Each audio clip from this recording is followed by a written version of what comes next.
This morning, we got news of Russia attacking sites in Ukraine.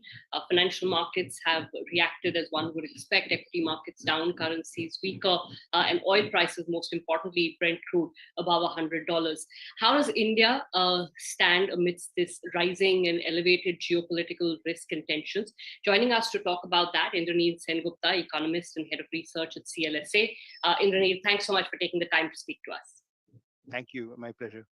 Indranil, I think you had a note out yesterday. So let me just sort of start and ask you to lay the framework for us as India sort of heads into this period of elevated tensions. I guess the first thing to note, and that's been noted for a while, is that the change in forex reserves between when we were at $100 crude last and now is perhaps the most important factor to consider. Yes, of course. So I think as an economy, we should fade the geopolitical tensions that we see, the Russia-Ukraine crisis that we see. My view is that India has sufficient FX reserves to insulate itself from any major economic impact. So what we did is run a simulation where we defined the crisis as one, where number one, oil prices go to $150 a barrel for 2 months, and there is $20 billion of outflow from foreign portfolio investors during these 2 months. Now, if oil were to go to $150 a barrel for 2 months, that's about $10 for the whole year. So you're seeing that plus this FPI outflow at $30 billion total. Now, if you look at the RBI, they have FX reserves of around $680 billion, and 600 billion is where I would pitch as adequate. So that means you have $80 billion surplus FX reserves, and you will be called upon to spend 30 billion. So you would still have a war chest of $50 billion with you. So from that perspective, I think we are in a very, very different position than we were, in the former oil shock, whether it is 1972, 1979, or 1990. Okay. When you say 600 billion is what you consider adequate, what are the sort of benchmarks you're using? I mean, certainly in terms of import cover, etc., we are much better off. Yeah. So we use three benchmarks. One is import cover. The second is, what I call FPI cover, which is again, look at how much of FPI investment there is. Probably that's somewhere close to 700 billion, 650 odd in equities, maybe another 30, 40 odd in fixed income. And thirdly, we look at short-term debt. And, we include all the GSECs because, FPIs can sell any GSEC anytime, whether it's 5-year, 10-year, or 1 year. And, then we look at the various matrices and we find that, the average, some may be slightly higher, some may be slightly lower, but the average comes to about 600 billion of adequate FX reserves. Oil, let's say, so if we see it remain elevated for a period of time, the CAD, the current account deficit impact is what, according to you? So it's 30 basis points. So our base case is oil around 80, which gives us a CAD of 2% of GDP. If oil goes to 90, it's hard to see oil at 150 forever. So, even if oil goes to 90 for 150 for a couple of months, the current account deficit goes to 2.3%. I think most studies show that 2 to 2.5% is sustainable. And of course, again, this is happening because of a spike in, because of exceptional circumstances. So 2 to 2.5% is considered sustainable. I'm wondering whether the sort of level of reserves, the heightened level of reserves, makes it a little bit easier to to go towards a slightly higher level of CAD for a little period of time, because the sensitivity to the currency perhaps then reduces. Yes, of course. I mean, given that Mr. Das has built up such high FX reserves, that gives India many more degrees of freedom than before. You would anticipate that the Reserve Bank of India would certainly, jump in not just to smooth volatility, but also to prevent, sudden depreciation beyond a point. Yes, I think the rupee would probably trade in a range of 73 to 76.50, and as the RBI has shown in December as well, that when the rupee has crossed 76, it comes in and sells. And when you have the big stick, You don't have to sell too much. Just to demonstrate your intention to sell is good enough. When you don't have FX reserves, the more you sell, the weaker you look, which is what happened to us in 2013 or 2018. Because then people say that you have grown weaker. So now that you are in a position of strength, just an intent that we will sell if required, I think is good enough. On the FPI flow side, I mean, so debt hasn't gotten much money. So I guess, that's means perhaps the outflow, the potential for outflows is not that large. But equities, given you would anticipate a risk off environment, would, sort of take money out of EMs, including India. Yeah, that is what we are seeing right now, for a while, because obviously as US interest rates go up, people do go back home.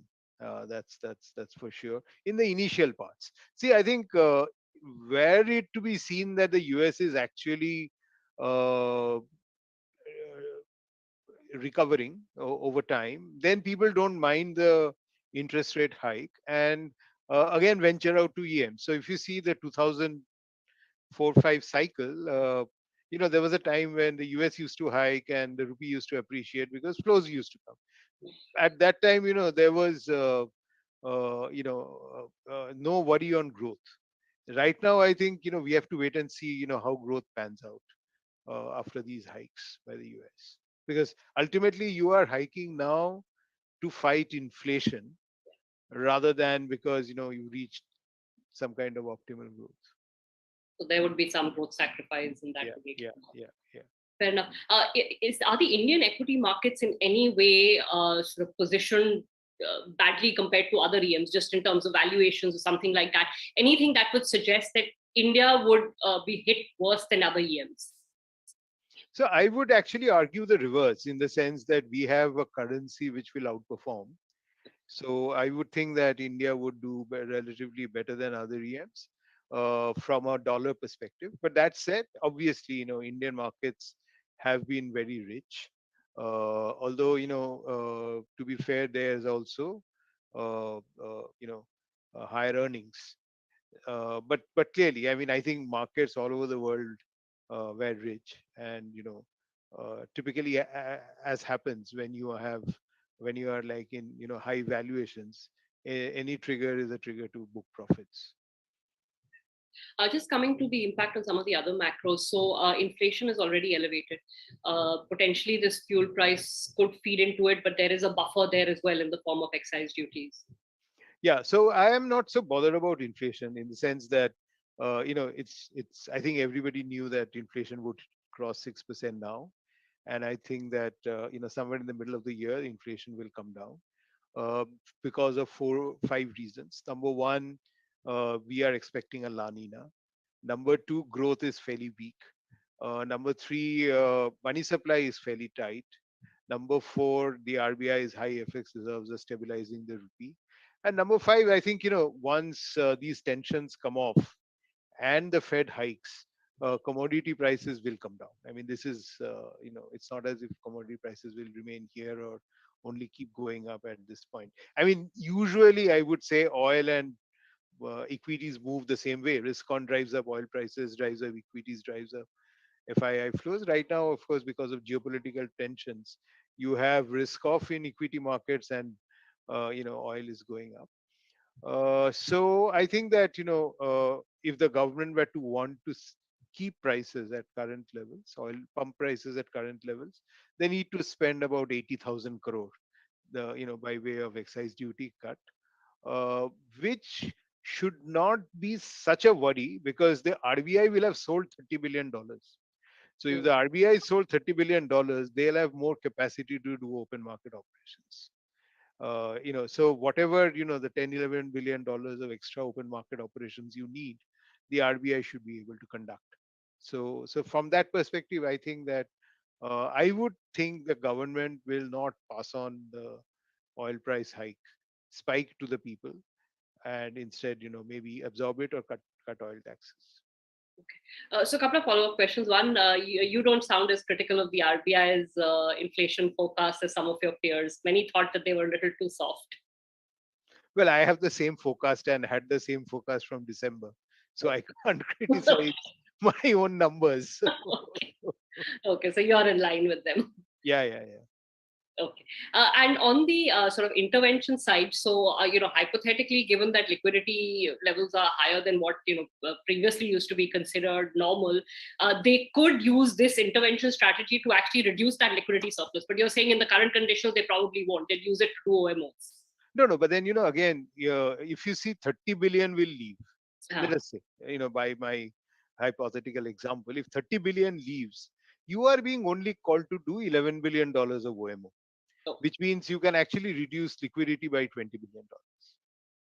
so then this current situation is probably neutral for bonds. I mean, if the market is assuming that the excise will sort of balance out the inflation impact and the RBI will have room to buy. Yeah, so, we are looking at yields going to 7.5 next year. So that obviously stays, but I don't think that this is going to put further pressure. I mean, the very fact that there is a high fiscal deficit, the very fact that the RBI will have to keep will have to hike rates, means yields have to head up. But because of the Russian-Ukraine crisis, I do not see yields going up beyond what. Why do you expect the RBI to hike so much if your inflation forecasts are more or less in line with what they've projected? So two, three things. So number one, we have a average inflation of 4.7%, and the RBI was 4.5, I think. But you cannot remain at 3.35. You know, it's okay to run negative real rates for a little while, but when you run negative real rates for a long time, you land with long inflation, a long-term inflation problem. And as the mid 90s showed, it requires the sacrifice of 2-3 years of growth to bring it down. The second is the Fed. Again, if the Fed keeps hiking 175 basis points, the RBI has to react. If you don't act now, later on you have to act beyond, what you could at a much more rapid pace. So if you see in 2010, the market kept expecting the RBI will hike. It didn't. And then it went into rapid fire hikes. If you go back to 2005-6, I think when the Fed was hiking towards 5%, there was a time when, all EM central banks would hike together, 4 one day, 12 another day together. So if you are, if you act now, if you start hiking slowly, then you'll avoid that jerk towards the end. So I think that it's good. I would have thought that they could have hiked 15 basis points and brought the corridor to us 50 basis point in last month, and or this month, and then keep hiking. So we are looking at 100 basis point hike because we think the Fed will hike 150 basis points. Okay, 100 basis points on reverse repo, and on repo maybe 75. I mean, it's very difficult bring to the say. corridor back. You think? Yeah. Okay, interesting. So, sorry, I know this wasn't the key topic of discussion, but we have you here, and I can't resist getting into the weeds of this a little bit. So, the RBI has two arguments right now, broadly, right? One, that we are an outlier on this whole inflation story. We didn't do the kind of fiscal stimulus that the rest of the world did, so perhaps we will not have to tighten as much. Does that hold water with you? So, I think that, if you go back to 5%, you will still perhaps be slightly below the long-term inflation rate, which is probably closer to 5.5%. So it's best to move before rather than earlier than later to that extent. So I don't think that 5% interest rate in India is a tight rate. Absolutely. So therefore, I think somewhere you will have to move, because if the Fed keeps moving and your own inflation, if you take the average of 2 years, is more than 5%. So you should come close to 5%, because if you do, then you enjoy, many more years of stable growth, which is what we saw in 2000, the last cycle, because the RBI, I think, stopped at 4.5 or something, saying long run inflation was 5%. And we got, the India growth story. So it's good to, get back to a neutral rate at least, slowly, rather than later be forced to go there. Fair enough. On the reverse repo side, so their argument there is that, look, the reverse repo is irrelevant, and by changing the timings, we've made it even more irrelevant. And in some ways, then I guess if you look at the VRRRs, then rates have normalized. I'm not sure why they're doing this. I'm not sure what the advantage is, except for staying away from a narrative that we are hiking rates. I mean, what is this complex operation of VRRRs, VRRs, trying to move the rates higher but not move the benchmark rates? I'm not sure I get it. So I think that, yeah, maybe that is one part of the signal, but eventually you have to hike the policy rate, and you have to also lock up as much of this current liquidity as you can. So, maybe long-term reverse repos of 2 years, 3 years is something that you have to do, because, I think to me, this huge pool of liquidity is India's risk number one, because obviously, you need to put in 50-60 billion dollars of reserve money every year, and here you have something like 80 to 100 billion dollars sloshing around in the system. I mean, of course, that has come down now because it's the busy season, but then, come March, end March, early April, again the numbers will go up. So I think that there needs to be longer period reverse repos, VRRs, and somewhere you eventually have to start moving on the policy rate. Fair enough. Just a couple of last questions. So on the global monetary policy side, the current geopolitical tensions will probably not push back a decision from the Fed, do you think? See, as of now, our global economists don't seem to think so. So they still have the hike, but it's a 25 bip hike, not a 50. I mean, we have not called for a 50 bip hike. And what is your, sort of over the cycle, what are your global economists So, predicting? so 150 basis points this year and 25 next year. So 175 basis points. Just last question on the FISC. So I think, again, the sensitivity of the FISC to oil prices has come down because subsidies, etc., have been wound down. But it'll probably flow through via that excise duty cut that we talked about. Having said that, their projections were fairly reasonable this time around. Yeah, so that's what I'm saying, that your fiscal deficit probably would be 6.3. I mean, 6.3, 6.4, same thing.